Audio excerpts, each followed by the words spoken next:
Welcome to another edition of Tabletop Game of the Week. As I mentioned last week, I was going to invite a colleague to come and either review a game or co-review a game, which is what we have here. I invited Elliot Liveoak, the president of our club esports team. He's also a recent addition as a student employee for campus recreation. Welcome, Elliot. How's it going? Welcome. Well, thank you for having me on. I really appreciate it. Going pretty well, though. Yeah, I'm glad I get to bounce this review off somebody else and not just speak all by myself. So that's pretty fun. Thank you for including me. Yeah. Well, the game that we're going to review this week is called K2. It is a typical tabletop board game. However, we're going to do the review today showing it off in a virtual setting, in a virtual platform, using a website called Tabletopia or Tabletopia. We're not really sure.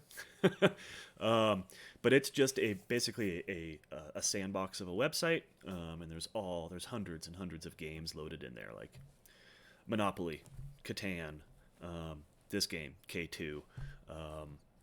So it's pretty cool. A lot of the games are free. You just create a free account.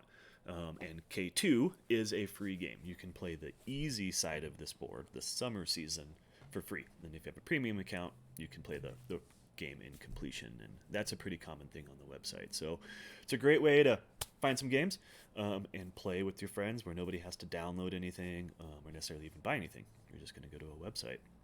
Yeah, one thing that's really nice about Tabletopia is it has an application for your computer, and that runs really, really well. Or you can just load it up from your browser, and that runs pretty well, but not quite as well as the application. Fair But point. it is still very, very good. I've only ever used the web browser, so I don't even know what the app side looks like. Well, here's our game. Just a quick overview here, and then when we can zoom in and show you some stuff. But what's really neat about the website, yeah, it does go three-dimensional. We can zoom in and really look at stuff. More people logged in, you would see their little red cursors, their little red hands moving around the screen as well, and you can just go and interact with all these pieces, and I can take cards down to my hand, things like this. So it's really fascinating website and software.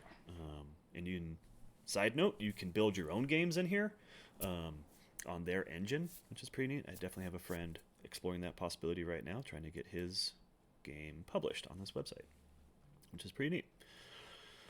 All right, couple of quick box basics before we start talking about Ellie and I's experience playing the game. Hmm. This game is designed for 1 to 5 players, so you can play it solo. It says it's best with 3 to 4. Elliot and I played when it was just him and I. I mean, I thought it was still pretty fun, just you and I. Yes, it was still pretty good, just you and I. I definitely do want to try it out with more people because I do think it would be a lot more fun. To Yeah, be honest. I agree. I mean, as most board games are, right? The more people involved, just the more strategy and chaos is involved. So that's pretty cool. Playtime is 30 to 60 minutes, especially your first one. Might even be like an hour and a half the first time because of the way that the rules are kind of designed, which we will definitely get into in a minute. And then it says ages is 8 plus. Initially, I agreed with 8 plus. That might seem a little low. If it was like a couple of 8-year-olds playing, I think there'd be a lot of questions with the rules. I'd put maybe like a 10 on here. Again, we just had to like interpret a lot of things on the rules and kind of be able to scan this big thing. So we keep talking about the rules. Let's go to that real quick. I definitely don't think I would have been able to figure out the rules by myself if I was 8. Right, Like that's my point. Yeah. it was. Once they figured it out, then they could play it. But figuring it out was a little tricky. So to show you the rules, I do appreciate the graphics. I think is pretty cool on this game. It's right up my alley. It's K2. Just looking at these things real quick. I mean, these are artist renditions, right, of like real world stuff here. So we got active quick draws, kind of neat, onto an ice tool. We see that stuff. We see locked carabiner gates on their quick draws, which is nice. So anyway, the imagery, the subject matter, pretty cool. We just see what's in the box here, of course. So game prep, that wasn't too bad. But Hmm. once Elliot and I started reading this, it's kind of like pieced together. And what did you say, Elliot? Like, It references itself whenever it gives you instructions. It's like whenever you take this card out, grab this other game piece that it alludes to, but it hasn't explained what that piece is yet. yeah. So that was a And little it's weird. like, yes. There's also so there's also so oh, sorry, go ahead. but our biggest recommendation when it comes to the rules is to read the very last page first, because it'll tell you the overall the steps of each turn. It's called the Yeah. turn summary. And then after you read that, read the rest of the rules because it'll make a lot more sense. 100% agree. Yeah, read this page first. Then kind of go up. It is in order following that turn summary to a degree. Hmm. But there's these things where they'll reference earlier, but you don't check that for a condition until later in the turn, and that's where it gets a little wonky.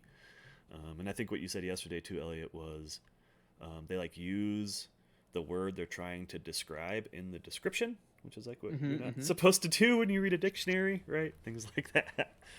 So, anyway, so the rules, um, we figured it out. It just took a little longer, and that's all. But at least they're pretty. And once you get into the hang of the game, once you get into the flow, like once you understand the rules, it becomes a lot faster. And I honestly think that I could probably explain the game, to a first time player, and they would miss that learning curve, in I my opinion. agree. Yeah. So. I totally agree. Yes, it would be easier for me to explain this to somebody than it was just reading the directions for the first time, for sure. Ability said. But basic premise of this game, everybody has their own color, obviously. So my two little blue mountain climbers here. I'm going to draw some cards. Those cards are going to allow me to either acclimate to the weather or move up or down the rope into these different circles here. If we kind of zoom in, we can see there's little quick draws here. Um, I'll turn off my raw climbing brain here. This is a tri-directional loading on that carabiner, which isn't necessarily the best. They're not rated for pulls in 3 different directions. But anyway, we're going to move our climber based on these movement cards up this mountain. And there's a couple different paths that we can take. The numbers on each of these cells, the blue ones relate to acclimatization, acclimatizing to the environment. And then these red ones are penalties when you get higher up in the elevations, right? It's a lot harder to acclimate to that weather, and we get victory points on these green flags for when we move up. I appreciate that they kept the altitude here in meters. K2 is one of the 8,000 meter peaks on the planet. It's a big, huge deal. Arguably harder to climb than Everest. Just takes a lot more technical skill to climb the mountain in real life. But I just appreciate that they have those altitude 6,000 meters, 7,000 meters, 8,000 meters. You mentioned victory points. So the game, right? How I guess what's the win condition for the game? Yeah. Win condition is to get the most victory points at the end of how many days is it? 1, 2, 3, 4, 5, 6, 7, 8, 9, 10. It's 18 days. days. So at the end of And 18 days. and I guess the win condition isn't just to get as high as you can on the mountain. The real goal is you have to survive. Yes. And because you can actually reach the summit and then your mountain climber can die and then you'll lose all those points, and that's not very good. Absolutely. Yeah, if you get all the way to the top here, and then part of this game is acclim- um, acclimatizing to the weather, right? God, that's a tongue twister. Um, and you might find yourself at the end of the turn that you'll be forced to start over like way down here below 6,000 meters, and your acclimation meter down here will change throughout the game. If this ever falls below a 0, that's when you fall off this mountain. So if you're up here and a weather event hits you at above 8,000 feet and you become exhausted, you fall below a 1, you're going to have to come down all the way down here and your climber proceeds, right? Um, so Elliot's right. It's not just getting to the top first. It's surviving the experience, which is very much real world. Getting to the Mm-hmm. top of the mountain, cool. That's a goal, right? But my goal We is get then it. always getting back down safely. So it's pretty cool. There's tent options so that you can avoid some type of weather checks, things of that nature. Cards down here. We can go and then flip these cards over. Green ones here are movement. We'll see this one has a rope, so we can move up or down to those specific numbers. These are more of the acclimatization Uh, the, points, the more I stuff like that. kept playing K2, the more I kept calling them health points instead of acclimatization points. Yeah, yeah, that's very true. Because Lots of tongue yeah, twisters. that's a word that you'll get really good at saying if you play this game. So. Oh man. Speaking of that, in my last video, when I was talking about the game Sagrada, I mispronounced the new word that I just learned. It is Mhm. not Mhm. orthogonal; it's orthogonal. So, Mhm. Mhm. correct that from last week. Anyway, so in short, I loved the subject matter. That was pretty neat. Really, kind of to me, a unique board game design. Um, I kind of haven't seen anything that kind of replicates what they're trying to do here, which is neat. Really like the graphics. Um, it was fun for the two of us to play. Do we have a guest joining us? Hi, Hi, Allison. everyone. You are being recorded right now. Oh, But check it out. We're just talking about K2, the board game here. Just wrapping up our Mhm. review. And it was just really neat. So we'll use a little segue here. I would recommend this game to you, Allison. what? You can play this game in the real world, like I mentioned. You can also play it in the virtual world, like here on Tabletopia. Um, Pretty easy. It's totally free, like I mentioned. If you want to buy it in the real world, support your local game shop, right? Wherever you are, there's going to be one around you. Um, if your local game store doesn't carry this product, encourage you to ask them to order it for you and still buy it through them. We are still very much Mhm. in this pandemic. We still want to support our local businesses and keep this economy thriving here. So, Elliot, what would you give? What would you give as Uh, ratings? Any type of rating you want. so I'm gonna give it a standard out of 10 rating. Okay. So for a first time player, like the first game, I would rate like the new player experience to be like a 4 out of 10. Not very good. But when I think like the second plus game, like when you actually understand the game, I would rate it probably as a 7 or an 8. Like it's really good. It has great strategy. You can deny your friends resources, which is wonderful. Uh, and I really like how it's not just about winning and like sprinting up the mountain as fast as you can. It's about surviving and not dying while you scale that big old mountain. Yeah, That's really cool. I 100% agree. First time experience, cracking open the box, reading the directions, maybe not the best, but once Hmm. you get the flow of the game and get it down, it was really fun and just kind of started going and made a lot of sense. So I agree. I would give it 5 out of 10 first time player, um, and I'd probably give it a 9, maybe even a 9.5 out of 10. Um, Ooh, Mine's biased a little bit because of the I love subject it. matter. It's a board game dealing with climbing a mountain, so of course that's going to be even higher up on my list for sure. That is awesome. And then, as always with these game reviews, if you liked this one, we could certainly check it out at one of our community game nights on Discord. Hmm. Allison, you should come join us and play. We're looking for a third player to check this one out.